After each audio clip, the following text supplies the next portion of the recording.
This is Hidden Killers with Tony Bruschi. Here now, Tony Bruschi.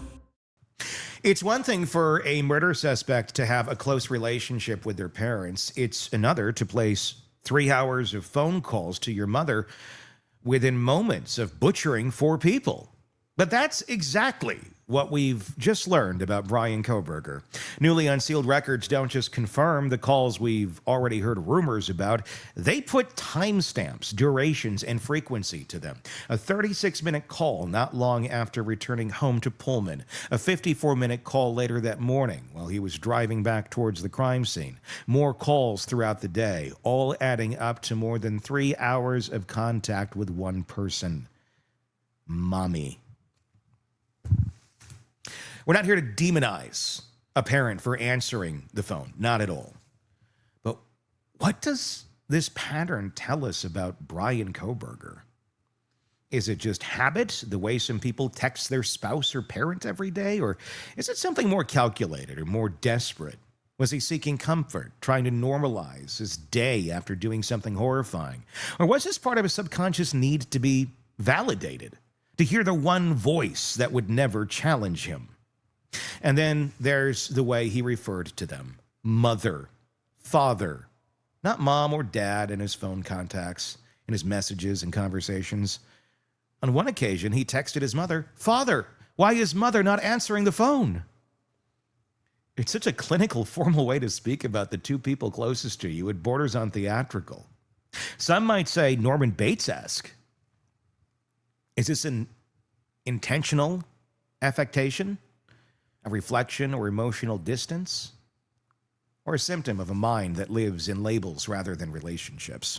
Former FBI Special Agent and Chief of the Counterintelligence Behavioral Analysis Program, Robin Dreeke, joining us. He spent years dissecting the behaviors of manipulators, spies, and predators. Today, we're breaking down what those calls to mother in timing, tone, and frequency could reveal about Bryan Kohberger's psychology in the hours after the murders. Was his mother simply an emotional anchor in his storm? Was she unknowingly validating the very rage and self-pity that fueled his crimes? Or was this just another part of a lifelong pattern, one where routine, control, and the reassurance of a familiar voice are the only constraints in an otherwise chaotic mind? So let's get into it. Robin, when you first heard about these calls and saw the sheer amount of time he spent on the phone with his mother that day, what went through your mind? Oh, that's a great question. My first impression was, of course. And then you start on the overlays, because remember, we keep placing ourselves as best we can in his mind about what his needs are. And again, this is purely conjecture, non-scientific in the sense of, non-psychologist side of things. I don't want to overstep for people that probably might know this better, but this to me is the not a missing piece necessarily, but definitely a piece that makes sense because of his need for emotional anchoring is what I'm seeing it as. And the thing that really comes into my mind is, all right, so you're talking about what for all that time? Yeah. And so here's what I'm thinking. I'm thinking because people that do horrendous things like he did are people out for retribution. They're full of anger, as he has demonstrated that we've seen both in the jail and reported by others. And so you wonder what he's doing for all that time. I think he's doing nothing but bitching, moaning, and complaining about how he's a victim to his mother, and his mother is validating the living hell out of him. I talking about reps. I think she has reps of listening to crazy for a lot of years. And does she see it as crazy? I mean, this is her son. This is little Bryan. Obviously they know, or they seem to know that Bryan's a little different. They've spoken to that. The father has talked about that. Has talked about trying to get him to be friends with a neighbor when he drops him off in Washington, and like, hey, he's a little shy, a little different. Take him, be friends. So they know that about their son at least. But when you're that close all the time, and I'm assuming that talking for 3 hours a day maybe not be that huge of a deviation in the life of Bryan Kohberger, just my conjecture. But if you're around it that much, Do you think anything stood out in that call? Do you think there was anything odd to her that morning when she gets a call from Bryan? And I know there's a big thing about the timestamps on this 6:17 a.m. And everyone's like, well, it's a time difference. Yeah, there is a time difference. So it wasn't necessarily, from what I understand, 6:17 a.m. in Pennsylvania. It was 6:17 a.m. in Washington. So that would make it, what time would that make it in on the East Coast? That would make it later. Probably 2 hours. Yeah. So about 2 hours. 2 or 3 hours. Anyway, it's early in the morning, and it's long calls. What do you think was, what do you think Bryan was getting at in these calls other than complaining? It was, do you think they stood out to Mom, I guess is the question. Is anything out of the ordinary that day when she So I guarantee you they stood out to Mom. I guarantee they stood out to everyone. I mean, so I communicate with my children, especially my son, a tremendous amount. And it doesn't matter whether it's your own child or someone that you're in routine contact with. And I mean routine. I mean, a great example is you and I. You and I are in routine contact. It's very easy to see if someone's having a slightly different energy day based on our tempo, our energy, our interactions, all these things that we come to baseline as normal from our interactions. It's easy to see if someone's a little off or having a bad day or worse day. And so especially if you're a parent that has routine, very frequent contact with your children or a child, especially in this case, you're going to see something that deviates out of norm. I always call it, the force is the force is trembling. And, like I can tell within 2 seconds of picking up the phone with my son whether he's having a good day or bad day or something's off.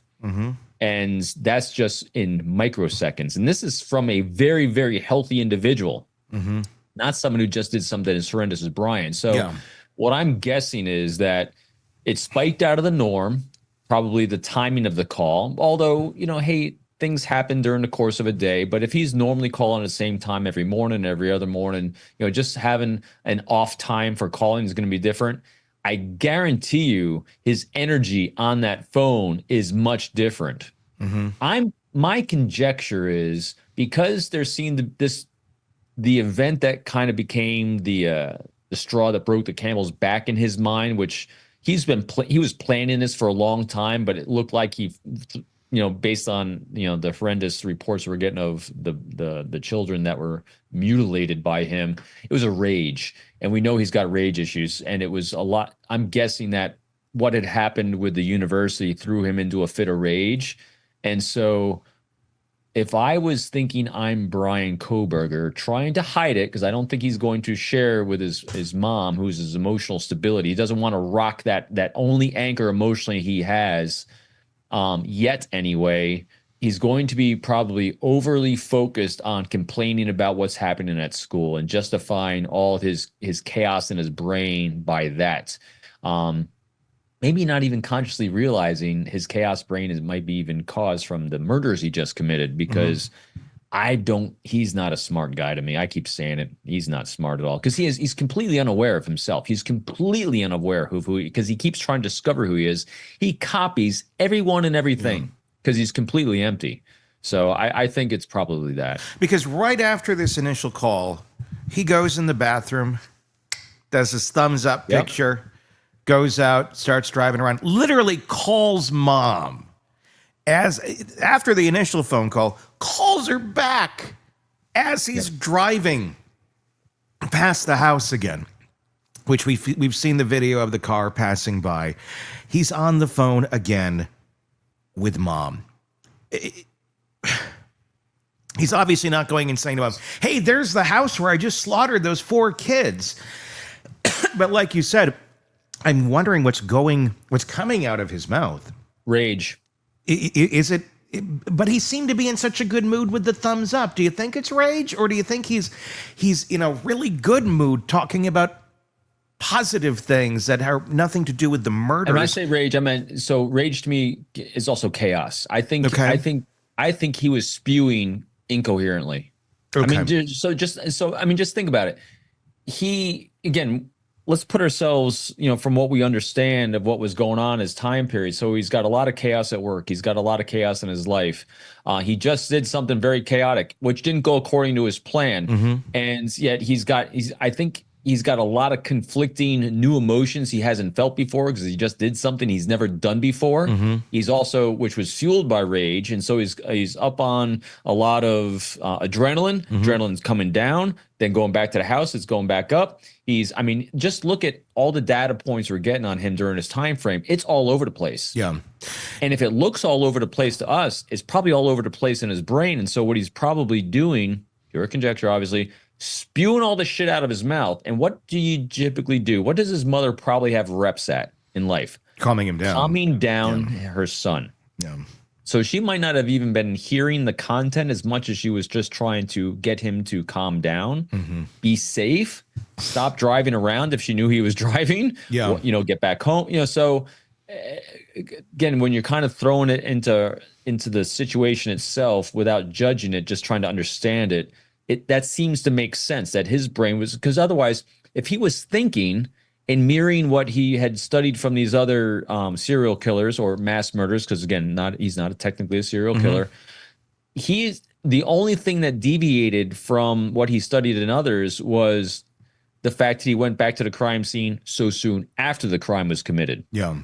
That's one of only 3 things he did that deviated from what others have done. And so that meant he was non-thinking at that point, in my estimation anyway. Sure. The fact that he calls them right away, and he's the only person that he has contact with, obviously he doesn't have friends. Right. So his main points of contact, his main people he talks to in his life are mom and dad, it turns out. Probably the only people who are willing to take the time to listen to Bryan Kohberger. Of course. Do you think he was trying, and this is a weird thought, but it entered my mind earlier, in some sort of sick way. Like, in no way do I think his mom or dad are going to look at this and go, good job, Bryan. But do you think there was something in Bryan's mind that he's trying to make mom and dad proud? Like he succeeded at, without saying what he did. But was there an element of, look, I succeeded at this. Look, I did this. Because I get like that. When you're younger, when you're in your 20s, you start, kind of achieving things, and there's moments in your life that are good, and this is not good, but I think in Kohberger's mind, it was good. You like to talk to the people that care about you, that you care about. And a lot of times that's your parents, if you have a healthy relationship there. And the fact that he was so all about talking to them that day, is there a level of being proud about this and getting adoration from his parents in some way, shape, or form, but not obviously for the crime, because I'm assuming they don't know about the crime, but in some other way, shape, or form, throwing other things out there where he could get that adoration? Or is it just a desperate attempt at something normal after doing something insanely abnormal? There's an element in there. I'm going to flip it a little bit on the language, I think. So what I'm thinking is that his mother gave him such unconditional, at least from it looks like, his mother gave him such unconditional acceptance and love and validation that there's no need to impress her because she already thinks he walks on the water. Potentially, because again, we don't know, from the frequency of contact. So I don't think it was done to try to seek approval or impress his parents in any way, because he did all he did for himself and to be grandiose in other eyes. I go back to the Ramsland idea on this, is that, he wants to be studied, he wants to be notable, he wants to be notorious, whether they knew exactly who he was or just as this image of someone to someone like Ramsland, who he respected. So I think from the unrealistic hope that I think people have in situations like this, without saying, hey, look what I did, because that's not right, he can't do that, is that because of the amount of bitching, moaning, and complaining he was doing, he's seeking to hear his mother help him rationalize that, oh, well, it would make sense, listen to all this, that these people would deserve to die. So I think he's hoping to hear someone, the only person that understands and accepts him non-judgmentally, help him rationalize the horrendous things he just did without him having to ask for it. Yeah. So he's hoping, I'm like, why keep calling otherwise? Besides venting, I mean, we see this in people in our lives. So we want people to rationalize our behavior for us so we can accept it. So they accept us. I mean, as much as and cold and callous as Kohberger is, it feels like mom and dad are the security blanket in some way, shape, or form to him. And just the familiarity of speaking to them in his chaotic mind, maybe that presents some sort of calm or peace. It is. It's routine. Routine makes us safe. Yep. You know, especially, you know, my wife's a teacher and they just went back to school, and some of the things that, and your daughter too just went back. Yeah. And at every age, but especially at a younger age, or especially if our minds are not developing as fast as the people around us, and I think Kohberger is part of this, is that one of the things that helps us feel safe is routine. And if part of that routine is a call home. It's why he kept doing it in jail. It's why people, I've watched a lot of these videos of people that are former prisoners, you know, former inmates, you know, the things that make people and inmates feel safe in jail is the daily routine. You start screwing with a routine, man, and people go bonkers on you. Because routine helps us feel safe. And so I think part of his routine was not just the unconditional validation he was getting from his mother, but the routine of talking to his mother. I mean, my kids do it with me too. I mean, the routine of texting, you know, my kids of when and how, and, you know, it allows us both to feel safe and comfortable. And so I think that's part of what he was looking for. The verbiage that Kohberger used when talking about his parents is rather interesting. Mother, father. Very, very formal. Some may say Norman Batesy. That's what I got out of it right away. But that's how they were labeled in his phone. Mother, father. And then a text to his dad. Why? And I'm just paraphrasing. I don't have the exact text in front of me. But it's something to the effect of, Father, why is mother not answering the phone? There's a lot to unpack. I mean, me and my daughter joke like that. Like, I'll pick her up from school like, hello, daughter. Hello, father. How was your day? But it's in jest. Very Wednesday Addams. Yes, we're making fun of it's satire of anyone who would talk like that. But this is real. This is how he communicates. This is how he refers to them.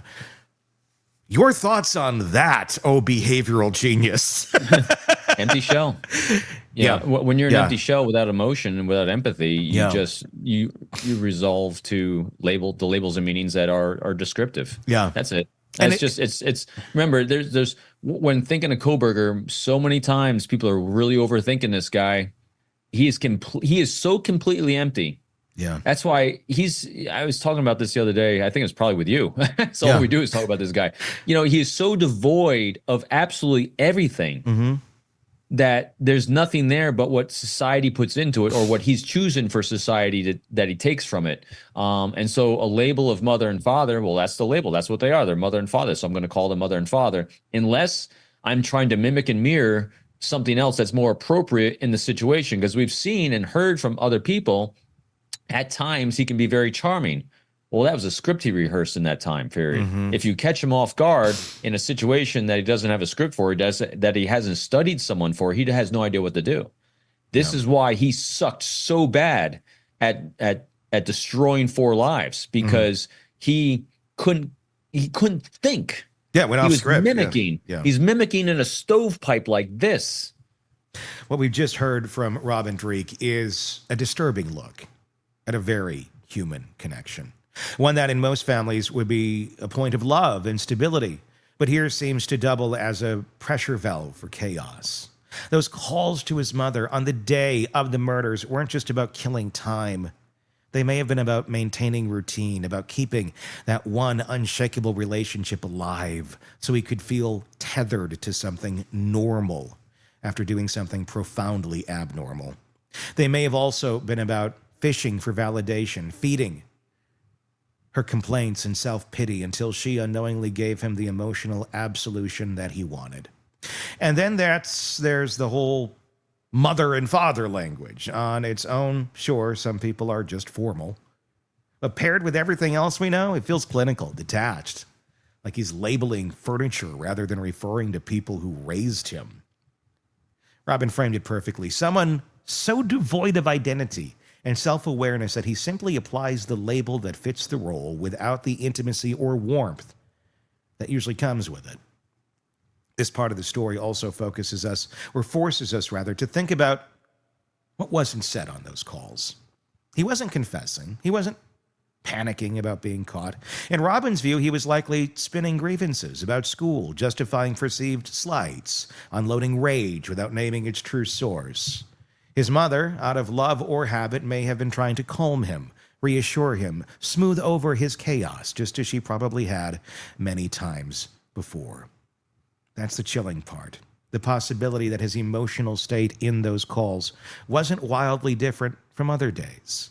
If you're used to hearing your son in a heightened, agitated state, how do you pick out the day when that agitation comes from mass murder instead of bad grades or a fight with a professor? It's the kind of detail that won't make or break a legal case, but it speaks volumes to anyone trying to understand what drives a killer like Kohberger. The calls to mother weren't an afterthought. They were part of his post-crime behavior, just as telling.